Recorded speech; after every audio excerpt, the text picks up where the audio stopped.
Kwa tupo katika fursa nzuri ya kukithirisha kufanya matendo ya aina yoyote, sio kufunga tu.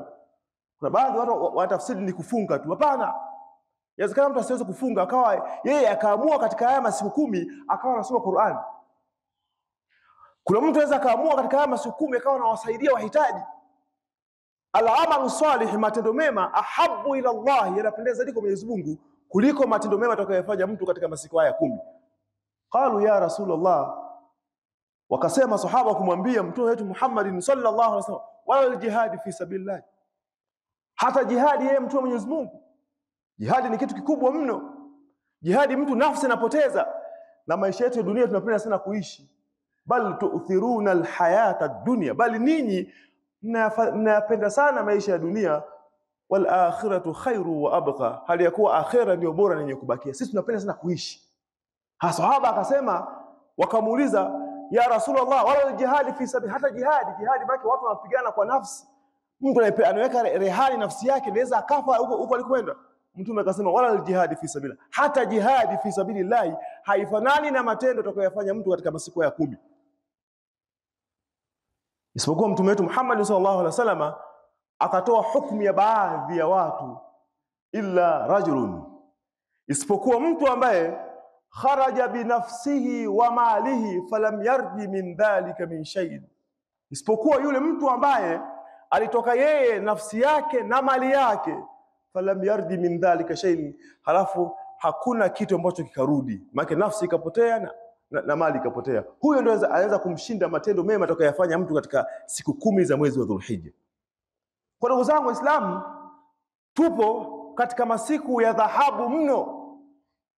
Tasbihi, takbir, tahlil, aina yote ya matendo mema ambayo unaweza kujikurubisha kwa Mwenyezi Mungu katika masiku haya 10 ndio wakati wake, kwa sababu matendo haya yanafanyika katika mwezi huu yanapendeza zaidi kwa Mwenyezi Mungu Subhanahu wa Ta'ala kuliko matendo ya mwaka mzima.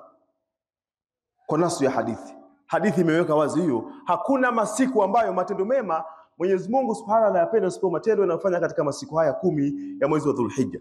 Kwa hiyo tukithirishe kufanya matendo ya aina mbalimbali, tukithirishe kufanya matendo mema ya aina mbalimbali, hasa katika masiku haya 10. Usando Mwenyezi Mungu Subhanahu wa Ta'ala ameyapia wala yalin ashir, na masiku 10 ya mwezi huu wa Dhulhijja, ambao Mwenyezi Mungu Subhanahu wa Ta'ala wale ambao aliowajalia nafasi na uwezo na afya, wako safarini, wengine washafika, wakitekeleza nguzo ya 5 miongoni mwa nguzo za Uislamu, kwenda kuhiji Maka kwa yule ambaye mwenye uwezo, wakiitikia kauli ya Mwenyezi Mungu Subhanahu kusema walillahi ala nasi hijjul baiti man istata'a ilayhi sabila wa man kafara fa inna Allaha ghaniyun 'anil alamin. Na kwa ajili ya Mwenyezi Mungu Subhanahu wa Ta'ala, walillahi, ibada hii ya hija inafanyika lillahi, kwa ajili ya Mwenyezi Mungu peke yake. Hatufanyi ibada ya hija kwa sababu ya kuita alhaji fulani na kadhalika majina yale, hapana. Ibada hii ya hija inafanyika lillahi, kwa ajili ya Mwenyezi Mungu peke yake, lakini wanaofanya ni watu. Kutekeleza ibada hii, Allah akasema wa man kafara, yule atakayeamua kukanusha, atakayeamua kukataa kana nafasi na uwezo, basi afahamu Mwenyezi Mungu ni ghaniyun 'anil alamin. Mwenyezi Mungu sio muhitaji. Mtu akana uwezo, nafasi na mali, asitekeleze ibada ya hija akawa bakhili, asifahamu kwamba akienda kuhiji kule Maka anamfanyia hija Mwenyezi Mungu. La, Mwenyezi Mungu yeye ni ghaniyun 'anil alamin. Mwenyezi Mungu ni tajiri kwa viumbe wote. Kwa ndugu zangu Waislamu, tujue masiku haya 10, na baadhi na hadithi nyingine imekuja kuonyesha ubora wa kufunga katika masiku haya 10. Hadithi ya kwanza imeonyesha matendo yoyote mema katika masiku haya 10 funga ya kuitaja, lakini hadithi nyingine ikaonyesha ubora wa kufunga katika masiku haya 9. Katika hadithi ambayo imepokelewa, Mtume wetu Muhammad sallallahu alaihi wasallam anasema siyamu yaumin, kufunga siku moja katika masiku haya 9 ya Dhulhijja, ya'dilu siyamu sana, sawa sawa kabisa na kufunga mwaka mzima. Mtu akafunga siku moja katika masiku haya 9 ndani ya mwezi Dhulhijja, thamani yake ya funga ile ni kama amefunga mwaka mzima. Kwa nafasi mbalimbali ambazo Mwenyezi Mungu Subhanahu wa Ta'ala ameziandaa kwa ummati Muhammadin sallallahu alaihi wasallam kuandaa misimu mbalimbali ya kheri. Mwenyezi Mungu ameandaa misimu mbalimbali ya kuwafutia watu madhambi. Mwenyezi Mungu ameandaa misimu mbalimbali ili Waislamu waongeze thawabu zao, lakini asilimia kubwa Waislamu tunayaacha mambo haya, hatupupii katika mambo ya kheri, na hasa katika misimu hii ya kheri. Kwa ndugu zangu Waislamu, na kuhusiana pamoja na kuhusiana nafsi yangu, tupupie katika swala zima la kuyajua misimu tuliyokuwa nayo ni misimu mikubwa, na hasa masiku haya 10 ndani ya mwezi wa Dhulhijja tuongeze sana idadi ya kufanya matendo mema. Kutoa sadaka, toa sadaka kwa wingi. Kufanya wema kwa wazazi, fanya kwa wingi. Kuwaonea huruma wahitaji, fanya kwa wingi, hasa katika masiku haya 10, ili thawabu zake ni kubwa kuliko masiku mengine ya dunia. Barakallahu li wa lakum bil Qur'anil azim wa nafa'ani wa iyyakum bil ayati wa dhikr hakim. Aqulu qawli hadha wa astaghfirullah azim li wa lakum wa lisa'il muslimin wal muslimat fastaghfiruhu huwal ghafurur rahim wa huwal barrul karim. Ud'u rabbakum wa antum muqinun bil ijabah. Astaghfirullah.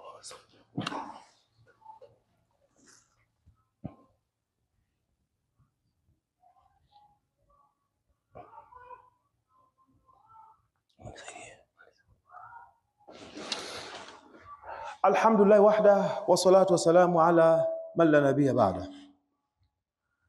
Na kuhusieni mara nyingine tena pamoja na kuhusiana nafsi yangu katika swala zima la kumcha Allah subhanahu wa ta'ala, tukiendelea kuelezea fadhila za masiku haya ambayo ibada mbalimbali zitakiwa zifanyike. Katika ibada ambazo Muislamu atakifanya, kila mtu ana uwezo wa kufanya ibada hizo, ni ibada za kuchinja. Ibada hii ya kuchinja, asilimia kubwa ya sisi Waislamu tumejalia ibada hii ni ya watu maalum. Ibada ya kuchinja, kwa sababu hatufuatilii misimu ya kalenda za Kiislamu na kufuatilia masuala mbalimbali ya kiibada, tukajalia ibada ya kuchinja ni ya watu maalum, wakati fadhila hizi tunawaachia baadhi ya watu. Na kila Muislamu ana uwezo wa kuchinja kwa mwaka mzima, akaweka nia na akawa anafahamu kuna mwezi wa Dhulhijja ambao inatakiwa ni chinje. Kila Muislamu hawezi kwa hashindi 100,000 ya kununua mbuzi wa kuchinja. Kuchinja kuna nafasi kubwa ambayo Mtume wetu Muhammad sallallahu alaihi wasallam ameeleza katika hadithi ambayo akimwambia Fatima binti yake, ya Fatima, ewe Fatima, kumi, simama, fadhahi, na uchinje. Mtume wetu Muhammad sallallahu alaihi wasallam anamwambia katika hadithi iliyopokea Imran ibn Husayn, anamwambia Fatima kwamba simama na uchinje, kwa sababu anakuchinja tone la kwanza ambalo linadondoka katika kuchinja. Mtu anapochinja damu inamwagika, tone la kwanza ambalo linadondoka, unasamehewa madhambi yako yote uliyofanya. Tughfar li dhanbika alladhi amaltihi, unasamehewa madhambi yako ambayo uliyafanya.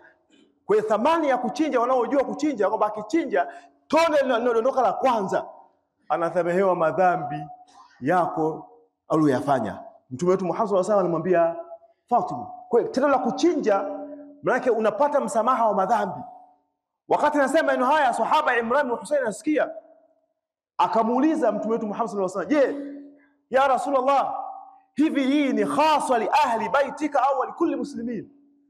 Hii kama mwambia Fatima asimame na achinje katika Eid al-Adha, kwamba akichinja tone la kwanza linadondoka, anasamehewa madhambi yake yote aliyofanya, ni hasa kwa watu wa nyumba ya familia yako au kwa umma wa Kiislamu wote? Akamwambia hapana, hii ni maalumu kwa watu wote umma wa Kiislamu. Kuchinja thamani yake, mtu anasamehewa madhambi yake yote, kama kwa Nasu alisema kumwambia Aisha radhiallahu, Fatima radhiallahu anha. Kwa ndugu zangu Waislamu, kuchinja kila mmoja anaweza kuchinja, kuweka azma na makusudio. Baada ya kuwa ibada hii ya kuchinja tumeiacha, tukaijalia kwa baadhi ya watu, ndio imekuwa kila mwaka ugomvi wa nyama msikitini hauishi. Watu wananuniana mwaka mzima kwa sababu ya nyama, kwa sababu Muislamu hajaweka kwamba jambo la kuchinja ni jambo la kawaida, na kila Muislamu kwa mwaka mzima kwa shughuli yake ndogo anayofanya hawezi kosa mpaka inafika mwezi wa Dhulhijja. Ni mwezi wa 12 kwa miezi ya Kiislamu.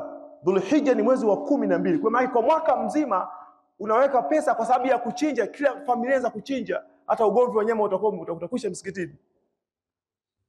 Na faida ya kuchinja, na wale wanaojua kuchinja ndio wanachinja ng'ombe 100, 300 wanachinja, sababu wanajua nini thamani ya kuchinja. Anapata msamaha wa madhambi na kula binadamu na makosa. Kwa ndugu zangu Waislamu, ibada ya kuchinja tumeacha sana na tukaijalia kwa baadhi ya watu, lakini kila Muislamu ana uwezo wa kuchinja. Kila Muislamu akaweka azma na makusudio mwaka mzima. Ikiisha Dhulhijja anaweka azma na makusudio, mimi nitachinja, atachinja hata kama ng'ombe unachinja. Kwa ndugu zangu, sababu ibada hii ya kuchinja inaambatana na Idi hii na faida yake kama alivyoeleza mtume wetu Muhammad sallallahu alaihi wasallam. Lakini vile vile mtume wetu Muhammad sallallahu alaihi wasallam alikuwa wama arsalnaka illa rahmatan lil alamin. Allah subhanahu wa ta'ala alimtuma kuwa huruma kwa walimwengu wote. Siku moja mtume sallallahu alaihi wasallam katika hadithi sahihi, dhaha bikabshaini, alichinja kondoo wawili. Akasema maneno yafuatayo, hii mtume wetu Muhammad sallallahu alaihi wasallam kuwa ni bushra au habari njema kwa wale waislamu ambao hawana uwezo wa kuchinja. Akasema hadha anni wa mimman lam yudhahi min ummati, hawa kondoo na wachinja ni kwa ajili yangu mimi na yule ambaye hatakuwa na uwezo wa kuchinja katika umma wangu. Na kisha mchinjia mtume wetu Muhammad sallallahu alaihi wasallam katika hadithi sahihi. Alichukua kondoo wawili akawachinja, akasema hawa ni kwa ajili yangu mimi na wale waislamu ambao watakuja baada yangu katika umma wangu ambao hawatakuwa hawana uwezo wa kuchinja, na amekuchinjia mtume wetu Muhammad sallallahu alaihi wasallam. Kwa ndugu zangu Waislamu, masiku haya ni bora, masiku haya yanapaswa tuyazingatie. Kama tulivyosema, katika masiku haya kuna siku ya Arafa, siku ambayo Mwenyezi Mungu Subhanahu wa Ta'ala aliikamilisha dini. Yawezekana Muislamu asiweze kufunga masiku haya 8, lakini hata siku moja asikose kufunga siku ya Arafa. Ni siku ambayo Mwenyezi Mungu Subhanahu wa Ta'ala alikamilisha dini. Na katika hadithi sahihi alipoulizwa mtume wetu Muhammad sallallahu alaihi wasallam an siyam yaum Arafa, kuhusiana na funga ya siku ya Arafa, akasema inasamehe madhambi ya miaka miwili, asanatil madhiya wal baqiya, mwaka uliopita na mwaka unaokuja. Funga ya Arafa inasamehe mtu akifunga funga yote tarehe 9 mwezi Dhulhijja ambao ni Arafa, atasamehewa madhambi ya miaka miwili, mwaka uliopita na mwaka unaokuja. Kwa ni fursa kubwa ambazo tunazo sisi Waislamu kuzitumia katika misimu ya khairi. Kwa kumalizia, alikuja Myahudi mmoja kwa Umar ibn Khattab radhiallahu anhu kuonesha kwamba hata wao ahlul kitabu wanafahamu nafasi ya siku ile ya 9, nafasi ya Arafa. Akasema kuna aya hata fi kitabikum, kuna aya ipo katika kitabu chenu, law alaina ma'shara al-yahud, hiyo aya ingekuwa imeteremka kwa sisi Mayahudi, latakhadhna dhalika al-yawm Eid, tungejifanyia ile siku ambayo aya imeshuka kwamba ni siku ya Eid. Kuna aya ipo kwenye kitabu chenu. Yahudi anamwambia Umar ibn Khattab, aya hiyo law alaina ma'shara al-yahud, kwamba hii aya ingekuwa kwetu sisi Mayahudi, latakhadhna dhalika al-yawm Eid, tungejifanyia ile siku ambayo aya iteremka ni siku ya Eid. Akamuuliza, wama hiya, aya gani hiyo? Myahudi akamsomea ile aya, al-yawma akmaltu lakum dinakum wa atmamtu alaykum ni'mati wa raditu lakum al-islam dina. Allah anasema al-yawma, leo hii, atmamtu lakum dinakum, nimekutimizieni dini yenu. Dini akmaltu lakum dinakum, nimekukamilisheni dini yenu. Wa atmamtu alaykum ni'mati, na nimetimiza kwa neema zangu. Wa raditu lakum al-islam dina, na nimeridhia Uislamu huo ndio dini yenu. Anasema hii aya ingekuwa tusima Yahudi, tungejifanyia ile siku ambayo imeteremka kwamba ni siku ya Eid. Umar akamwambia hiyo aya tunaifahamu. Tunaifahamu hiyo aya iliteremka kwa nani, siku gani na wapi. Masahaba walikuwa kichunga sana kuifuatilia Qur'ani mpaka walijua wakati gani, sehemu gani na lini. Sisi tuliopokea dini tuko mashariki na magharibi, tunafahamu hiyo siku iliteremka ilikuwa ni siku ya Ijumaa. Iliteremka hiyo aya kwa mtume wetu Muhammad sallallahu alaihi wasallam siku ya Ijumaa, kwa mtume wetu Muhammad sallallahu alaihi wasallam akiwa katika mlima wa Arafa. Hiyo ndio aya iliteremka, al-yawma akmaltu lakum dinakum, leo hii nimekukamilisheni dini yenu. Wa atmamtu alaykum ni'mati, na nimetimiza kwa neema zangu. Wa raditu lakum al-islam dina, na nimeridhia Uislamu ndio mfumo wa maisha yenu. Hiyo aya Umar akamjibu kwa tunaifahamu aya ilikuwa iliteremka kwa nani, kwa mtume wetu Muhammad sallallahu alaihi wasallam siku ya Ijumaa katika viwanja vya Arafa. Kwa ndugu zangu Waislamu, tupo katika masiku bora. Masiku haya tupupie kila aina ya matendo kuyafanya ili tuweze kupata fadhila ambazo mtume wetu Muhammad sallallahu alaihi wasallam amezielezea na Mwenyezi Mungu Subhanahu wa Ta'ala ameziandaa kwa ummati Muhammad sallallahu alaihi wasallam. Allahumma ighfir lil mu'minina wal mu'minat wal muslimina wal muslimat ala ahya'i minhum wal amwat. Allahumma man ahyaytahu minna fa ahyihi al-islam wa man tawaffaytahu minna fatawaffahu al-iman. اللهم اغفر جميع موتى المسلمين والمسلمات alladhina shahidu laka bilwahdaniyya wa linabiyika birrisala wa matu ala dhalika birahmatika ya arhamar rahimin. Wa sallallahu ala sayyidina Muhammadin wa ala alihi wa ashabihi wa sallim. Fa aqimis salah.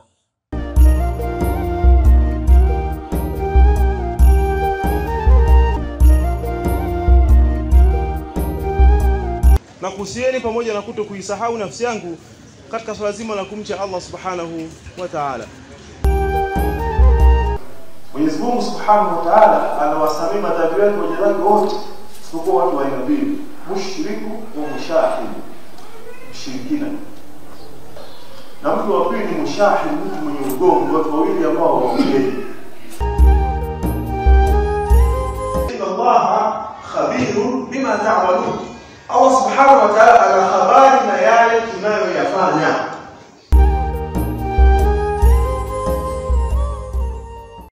Na wazuri wanasema ikitokea Muislamu yeyote mpaka rafiki yake 50, 60, 70 hata elimu ya swala hana, swala yake ikubaliki, hakuna udhuru wa hiyo.